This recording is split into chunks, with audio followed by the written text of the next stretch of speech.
Hello guys, आज हम start करने वाले हैं क्लास 11 इंग्लिश के the Ghat of the only word chapter की शॉर्ट समरी। गाइस, इस चैप्टर में 2 फ्रेंड्स की स्टोरी बताई गई है। फ्रेंड्स का नाम है शाहिद अली और अमिताभ घोष।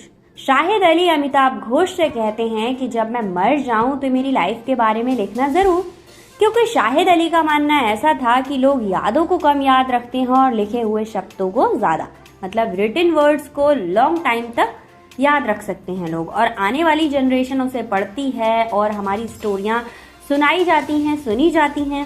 स्टोरी स्टार्ट होती है कुछ इस तरह से। शाहिद अली और अमिताभ घोष कॉल पर बातें कर रहे होते हैं। अचानक से शाहिद अली ब्लैक आउट हो जाते हैं। फिर वो बोलते हैं कि शायद वो मरने वाले हैं। शाहिद अली कॉल पर ही अमिताभ घोष से कहता है कि वो उसके बारे में कुछ लिखे, जब वो मर जाए उसके बारे में कुछ लिखे। ऐसा नहीं है कि बोल दिया और लिखो मत, लेकिन अमिताभ घोष इस बात को अवॉइड करना चाहता है। वो इसलिए क्योंकि अगर किसी की डेथ हो जाती है या कोई मर जाता है तो अगर आप उसके बारे में लिखना स्टार्ट करते हो तो उसके साथ बिताए हुए एक एक मूवमेंट को आप फिर से जीते हो और फिर से उन यादों में जाते हो, उन लम्हों को जीते हो, याद करते हो, फिर लिखते हो। और ऐसी सिचुएशन में हमारा जो दर्द होता है ना उस इंसान से बिछड़ने का, वो डबल हो जाता है। बट शाहिद अली इन चीजों को नोटिस कर लेता है और उनकी सारी बातों को कट करते हुए वो कहता है कि नहीं अमिताभ घोष, तुम्हें मेरे बारे में लिखना ही पड़ेगा।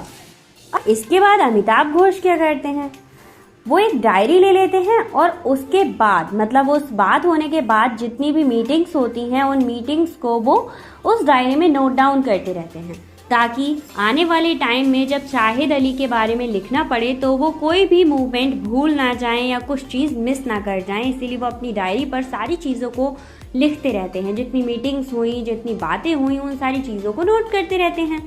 तो अब हम पढ़ेंगे उस बारे में जो उन्होंने इन्फॉर्मेशन लिखी थी, फिर उनके बारे में जो हमें बताया था, मतलब शाहिद अली के बारे में जो हमें बताया था उस बारे में। तो अमिताभ घोष ने शाहिद अली के बारे में बताया कि वो किस तरीके का काम करते थे, किस तरीके की कविताएं करते थे, किस तरीके के आर्टिकल्स लिखा करते थे। कुछ काम तो अमिताभ ने पहले ही लिखे हुए थे या पढ़े हुए थे, क्योंकि शाहिद अली के लिखने का तरीका बहुत ही लिरिकल था। वो बहुत ही डिसिप्लिन तरीके से लिखते थे, एकदम करंट मीटर फॉलो किया करते थे। उनका एक अलग ही स्टाइल था। वो वीर गाथाओं वाली पोयम जैसी पोयम लिखा करते थे। फॉर एग्जाम्पल झांसी की रानी वाली पोयम है जिसे सुनते ही मन में उत्साह आ जाता है, और कुछ ऐसे सॉन्ग्स रहते हैं जिनको सुनते ही एकदम से देशभक्ति वाली भावना या फिर वीरों वाली भावना आ जाती है। वो कुछ ऐसी ही पोयम स्टोरी लिखा किया करते थे। शाहिद अली और अमिताभ घोष एक ही यूनिवर्सिटी में पढ़ते थे, बट वो एक दूसरे से मिले नहीं थे। उनके फ्रेंड्स कॉमन थे बट उनकी आपस में मुलाकात नहीं हुई थी। बाद में शाहिद अली मूव कर गए ब्रुकलिन और वहीं पर उन दोनों लोगों की मुलाकात हुई। वहीं पर उन दोनों लोगों की दोस्ती डेवलप हुई, उन दोनों का कनेक्शन स्ट्रांग हुआ। उन दोनों के बीच में बहुत सारी कॉमन चीजें थी, जैसे रोमन जोश, रोशनारा बेगम के जो गाने थे, ओल्ड सॉन्ग, और भाई हमारे किशोर कुमार जो उन दोनों को ही बहुत ज्यादा पसंद थे। बात आए क्रिकेट की तो दोनों को ही क्रिकेट बिल्कुल पसंद नहीं था, इसलिए उन दोनों की दोस्ती बहुत अच्छी जमी। वहीं यूएस में उन दोनों ने अपना एक अड्डा बना लिया था। अब अड्डे से मतलब ये था कि एक ऐसी जगह जहाँ पर वो दोनों अक्सर मिला करते थे और लोगों को भी बुला के लिया करते थे, और उस जगह का माहौल ऐसा रहता था जैसे हर टाइम कोई इवेंट हो। बहुत सारे लोग थे, खाने की खुशबू फैली रहती थी। एक बार तो टीवी पे चलने वाला कोई शो रहता है, वो भी वहाँ पर रिकॉर्ड करने के लिए आ गया था, पर शाहिद अली उनमें से नहीं थे जो टीवी के आने से गुस्सा हो जाएं या दरवाजा बंद कर लें। वो तो खुश हो गए, उन्होंने कहा आ जाओ, तुम आ गए, अच्छा हुआ कि तुम आ गए यहाँ पर। शाहिद अली एक चीज का ध्यान जरूर रखते थे, वो खाने पर बहुत ध्यान देते थे। उनका सीधा सा फंडा था कि खाना हमेशा बनता रहे और परफेक्ट बने। उन्हें कश्मीरी फूड का बहुत ज्यादा शौक था। उनका मन रहता था कि कश्मीरी फूड जो पंडित स्टाइल से बनता है वो हमेशा बनता रहे। वो नहीं चाहते थे कि उस तरह की आर्ट ऑफ कुकिंग गायब हो जाए। उन्हें हमेशा लगता था कि लोग जिंदगी में खाने का मजा क्यों नहीं लेते, गपशप क्यों नहीं करते यार, क्यों आपस में लड़ाइयाँ करते रहते हैं। और शाहिद अली के लिखने का स्टाइल जेम्स मेरिल जैसा था, जो उन्हें एक बार मिले थे और काफी ज्यादा उन्होंने उनको कॉपी किया था। उनकी लाइफ में जो उन्हें मिले थे राइटर, उनके बहुत सारे तरीकों को कॉपी करके लिखने का असर देखा गया था।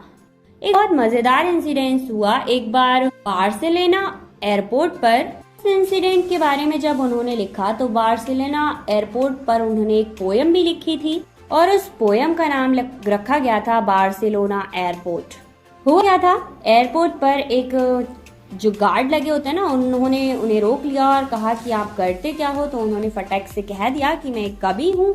उन्होंने पूछा कि तुम यहाँ क्यों आए हो, तो उन्होंने कहा कविता लिखने आया हूँ। एक के बाद एक सवाल और एक के बाद एक जवाब आते आते दोनों एक दूसरे से परेशान हो चुके थे। लास्ट में उस गार्ड ने पूछ ही लिया कि आपके पास कुछ ऐसा है जो और पैसेंजर्स को नुकसान पहुंचा सकता है। तो शाहिद अली ने कहा हाँ है, तो मेरा एक दिल है जो दूसरे पैसेंजर्स को नुकसान पहुंचा सकता है। शाहिद अली के साथ ऐसे हंसी मजाक वाले काफी किस्से हुआ करते थे। उन्हें ये सारी चीजों के आंसर करना बहुत अच्छा लगता था। वो एक टीचर थे। जब वो अपना आखिरी लेक्चर दे रहे थे, मतलब लास्ट लेक्चर दे रहे थे, तो स्टूडेंट्स ने उनके लिए एक मैगजीन पब्लिश कराई थी और उस मैगजीन का पूरा इशू उन्हीं को डेडिकेट किया गया था। उन्होंने अपनी लाइफ में काफी सारे कॉलेज अटेंड किए। उन्होंने क्रिएटिव राइटिंग के बहुत सारे कोर्सेज को किया था। उन्हें प्रोफेसर की पोस्ट पर भी रखा गया था यूनिवर्सिटी ऑफ भोता में, जो सॉल्ट लेक सिटी में है। बस एक चीज थी जो शाहिद अली को बहुत ज्यादा परेशान किया करती थी, वो थी कश्मीर के बिगड़ते हुए हालात। उन्हें कभी नहीं लगा था कि कश्मीर एक टाइम में इतने ज्यादा वायलेंस में टर्न हो जाएगा या फिर हो जाना चाहिए था। वहाँ की जितनी भी हैप्पीनेस है वो एक टाइम में खत्म हो जाएगी। वहाँ पर हमेशा कर्फ्यू लगा रहेगा। उन्हें कश्मीर की हालत से बहुत ज्यादा दुख होता था। वो हमेशा सोचते रहते थे कि ऐसा ना हो कि कहीं मैं कश्मीर के बारे में ही लिखता रहूं हमेशा। उन्हें ऐसा लगता था कि ऐसा पोएट अच्छा नहीं होता जो हमेशा उस बारे में लिखता रहे जिस जगह से वो परेशान हो या जिस जगह के बारे में वो सोचता हो, जिस चीज से उसे दिक्कत होती हो वो उसी के बारे में लिखता रहे। ऐसे पोएट अच्छे पोएट नहीं होते। फिर भी उन्होंने कश्मीर के बारे में बहुत लिखा। वो काफी सेकुलर इंसान थे। उन्हें धर्म को लेकर कोई भेदभाव नहीं था। एक बार क्या हुआ, उन्होंने बचपन में अपने माता पिता को बताया कि वो मंदिर बनाना चाहते हैं। तब उनकी मम्मा ने सपोर्ट किया, बल्कि खुद मंदिर बनवाया। और जब वो मरने वाले थे तो उन्हें ऐसा रियलाइज हुआ कि वो कश्मीर जाएं और उन्हें वहीं पर दफन किया जाए और वो अपनी एक विल बना दें ताकि उनके जो सिस्टर, ब्रदर या फिर उनकी जो फैमिली है वो आपस में लड़ते ना रहें। बट पेपर वर्क की वजह से ये सारी चीजें पॉसिबल नहीं हो पाई। एमिली डिकिंसन जहाँ पर बनी हुई थी ना, उन्हीं के पास उन्होंने अपनी ग्रीव बनवाई। मरते वक्त उन्हें एक ही सुकून था कि कम से कम वो अपनी मॉम से तो मिल सकेंगे। उन्होंने अपनी फेरो स्पीच में एक पोयम बोली थी, आई dream I am at the Ghat of the only world, कि मुझे ऐसा लगता है कि मैं एक घाट पे खड़ा हूँ जहाँ लोगों के मरने के बाद उनकी अस्थियों को बहाया जाता है या फिर उन लोगों को बहाया जाता है। उन्हें लगता था कि मरने के बाद वो ऐसे ही किसी घाट पर खड़े हुए हैं। यहीं पर हमारा चैप्टर फिनिश हो जाता है। आई होप आपको समझ आया होगा। मिलते हैं नेक्स्ट वीडियो में एक और चैप्टर की शॉर्ट समरी के साथ। Thank you so much, take care. अगर आपके फ्रेंड्स को जरूरत है तो शेयर जरूर करना।